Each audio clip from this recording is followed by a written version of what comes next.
Ngakhuleka kunina wey'ngane zethongo ubhodloza amafikosana. Yabo. All right. Namuhla ngifuna sithinte double Julile.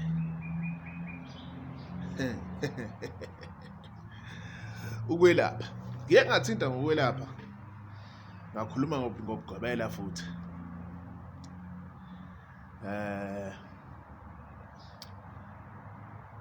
Ngaphinde ngathinta futhi ngokulapha ngobuyoni.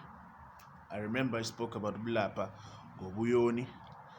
I spoke about ukulapha ngamanzi. I spoke about ukulapha. Oh, I didn't speak about ukulapha ngomuthi. Ha. Let's talk about it. While I remember.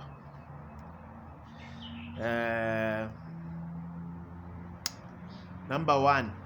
Futhi nina mangoma. Yekani lento ucabanga ukuthi yonke into iwumuthi. Yonke into hayi umuthi.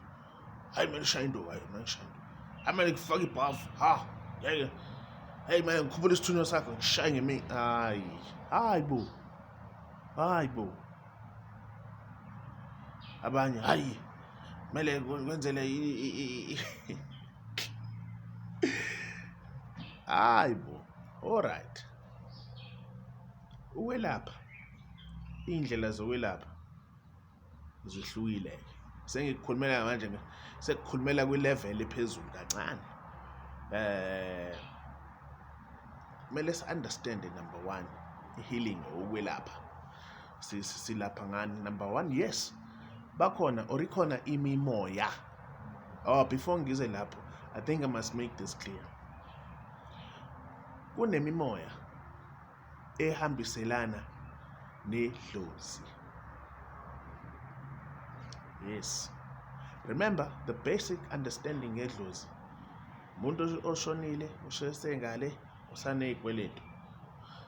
Mayesebuya, ufika kumuntu, mayesefika ngane ukudlomleka ngithi.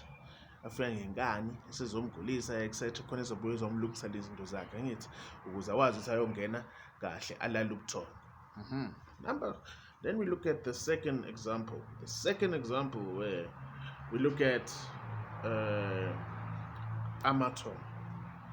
Amathongo are those bona laba abafike bashona, right? Once beshonile abanamacala at all. Yes. Abanalo icala at all. And bafike balala kahle ubuthongo. So, kunabantu abanale imimoya ephethwe yilolu hlobo labantu nabanye abanemimoya ephethwe yilolu hlobo labantu. Understand the difference. Because ngisho noma sekulashwa, lashwa ngendlela engafani. Ayifani. That's why we tell you, mawuzothola umuntu oneqiniso, uzokutshela ukuthi hayi wena, hayi umuntu osebenza kuwena, hayi wena iswasha sisebenza kuwena. Why? Bazosho kanjalo ngoba benqena ukukutshela ukuthi lezi zinto zabo ayisebenzi kuwena, or lezi zilwane zabo ngeke zisebenze kuwena.